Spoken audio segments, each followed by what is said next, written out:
Bonjour et bienvenue dans l'émission Zen. Est-ce que vous avez remarqué que lorsque vous tirez la langue à un enfant, il vous fait exactement la même chose? Pareil, si vous lui faites une grimace, il vous fait une grimace. Vous lui souriez, il vous sourit. C'est curieux, non? Qui est-ce qui lui a appris à faire ça? En fait, personne. C'est magique. C'est magique tout simplement parce que nous semons ce que nous récoltons, qu'on soit enfant ou adulte. Tout simplement parce que nous sommes des êtres empathiques. Si je parle doucement, si je monte le ton de ma voix, si je suis agressif, mon interlocuteur, il y a des chances entre guillemets, pour qu'inconsciemment, il fasse la même chose avec moi. Vous vous souvenez, quand on était enfant, en tout cas pour ma part, moi je me souviens, je mangeais à la cantine. Au début, on mange, tout est en silence, et puis progressivement, il suffit que 1, puis 2, puis 10 parlent plus fort, et puis tout d'un coup, il y a un brouhaha dans la salle. C'est ça, c'est cet effet en fait de synchronisation entre les uns et les autres. Et ça marche avec toutes sortes de comportements, que ce soit l'agressivité, que ce soit la joie, que ce soit la peine. En fait, tout ça est purement inconscient. Notre monde, si vous voulez, c'est un peu comme un grand miroir qui va nous renvoyer tout ce que nous vibrons. Et oui, parce qu'en fait, les sentiments, les émotions, tout ça, ce sont des vibrations. Alors tout à l'heure, je parlais du gamin en disant que c'est magique, parce que c'est complètement inné. Mais finalement, ce qui serait encore plus magique, ça serait de pouvoir faire ça en conscience. Et oui, ça changerait tout, de pouvoir faire ça en conscience, simplement en vous disant, voilà, je le fais sciemment. C'est-à-dire que, un peu comme l'acteur qui sait qu'il va vous faire rire ou vous faire pleurer, un peu comme le commercial qui sait exactement à quel moment vous allez finalement vous dire « Ah tiens, je vais peut-être acheter ce produit », c'est ça en fait. On récolte ce qu'on sème. Et si on sème, on peut récolter. Oui, je m'amuse avec les mots de temps en temps. Entre le verbe semer et s'aimer, j'allais dire, il n'y a pas grand-chose. L'idée, c'est de penser à cet effet miroir. C'est-à-dire que si je renvoie quelque chose, comme le gamin, il va me le renvoyer aussi. Donc, finalement, je me disais, qu'est-ce qui se passerait si finalement j'envoie de l'amour? Et oui, pourquoi pas? Après tout, je vais faire un parallèle avec la prière. Parce que vous allez comme ça certainement être choqué avec ce que je vais vous dire, mais ça a été calculé scientifiquement. Si 100 personnes vont prier pour la paix, ça va toucher 1 million de personnes. Ça correspond en fait à la racine carrée de 1% de ces personnes. C'est curieux qu'on ait pu calculer ça. Ça veut dire que si je veux la paix dans le monde, il faudrait qu'il y ait 7746 personnes, je crois, pour faire que le monde soit en paix. Ça paraît utopique, mais en réalité, 7000 personnes, pourquoi pas après tout? Alors, ça me fait finalement vous parler de la mission Zen du jour. Et oui, donc c'est une mission qui va être très difficile, je vous préviens. Maintenant, ça peut changer notre monde et ça peut changer donc le monde en général. Cette mission que je vous propose, écoutez bien, cette mission consiste à envoyer consciemment de l'amour. Oui, mais attendez la suite. Envoyez de l'amour à vos ennemis.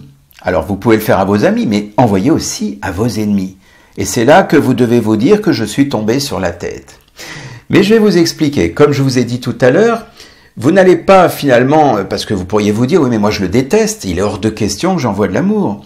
Justement, si, parce que finalement, cet ennemi que vous détestez, vous allez lui envoyer l'amour, puisque finalement, comme on disait tout à l'heure, la pensée, c'est un effet miroir. Donc, vous vous souvenez, je vous ai dit, on est des êtres empathiques. Donc, il n'y a pas besoin, quelque part, de lui faire un cadeau ou de lui téléphoner, bien évidemment. Là, c'est quelque chose que vous faites entre vous et vous-même, en fait. Mais vous allez finalement, par la pensée, tout simplement, vous dire, tiens, allez, je lui envoie de l'amour. Qu'est-ce que ça coûte? Personne ne le saura, il n'y a que vous qui saurez.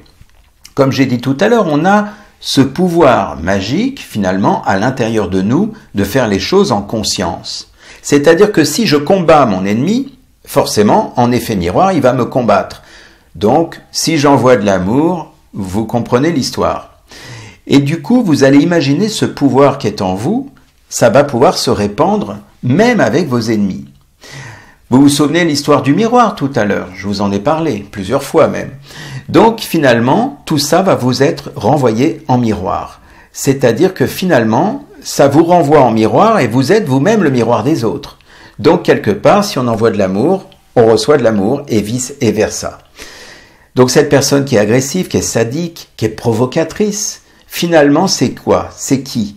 Eh bien finalement, si on regarde à l'échelle de la vie, on pourrait imaginer comme une sorte de grand plateau de jeu. Imaginez simplement dans votre esprit comme si c'était un grand plateau de jeu immense et que tous ces gens qu'on qualifie d'ennemis, finalement ce seraient des acteurs juste pour vous faire remarquer ce qu'il y a à l'intérieur de vous et que vous n'auriez pas vu. Oui, ça paraît fou comme histoire, mais imaginez un instant, comme si ces gens sont là, on leur donne un rôle en disant « Tiens, tu vas être l'ennemi » pour que lui, en parlant de moi ou de vous, on puisse finalement se dire « Tiens, il y a ça à l'intérieur de moi. » Parce que si c'est un effet miroir, si je suis en train d'attirer des gens qui sont agressifs autour de moi, ça veut dire qu'il y a certainement une part d'agressivité en moi, à un niveau inconscient bien sûr. C'est pas conscient tout ça. Donc on y retourne. La mission zen du jour. Vous allez envoyer de l'amour donc à vos amis, mais aussi à vos ennemis. C'est ça qui est plus difficile. Les gens que vous connaissez. Mais peu importe, même si ça semble utopique, que ce soit votre voisin, votre belle-mère, que ce soit le gouvernement, tiens, pourquoi pas après tout, le cousin de votre ami, un inconnu, peu importe ce que c'est, vous allez envoyer de l'amour, tout simplement. Vous pouvez faire ça depuis chez vous, dans votre chambre, tranquille, personne ne le saura. Voilà, donc en fait, si vous voulez, en faisant cette mission, vous allez vous rendre compte que pour vous, peut-être qu'à votre niveau, il ne se passera peut-être rien comme ça, simplement, mais en propageant ça, eh bien, il va se passer quelque chose de surprenant. Vous verrez déjà comment vous vous sentez intérieurement. En plus, vous savez, c'est gratuit, et puis ça peut changer notre monde, ça peut changer le monde en général. Comme dit le proverbe, plutôt que de chasser les ténèbres, allumez donc la lumière. Je ne sais pas si vous le connaissez, mais c'est un proverbe que j'aime beaucoup. Donc, propagez cet amour autour de vous, ressentez ce que ça vous fait aujourd'hui, ce que ça vous fait demain, dans un mois. Voyez, finalement, il n'y a pas que les jardiniers qui s'aiment. Alors, avant de vous laisser, imaginez juste un instant cette mission zen répandue sur toute la surface de la Terre. C'est intéressant ça, non? Alors moi, je vous dis à bientôt dans l'émission zen. Et donc, je vous souhaite une très bonne mission.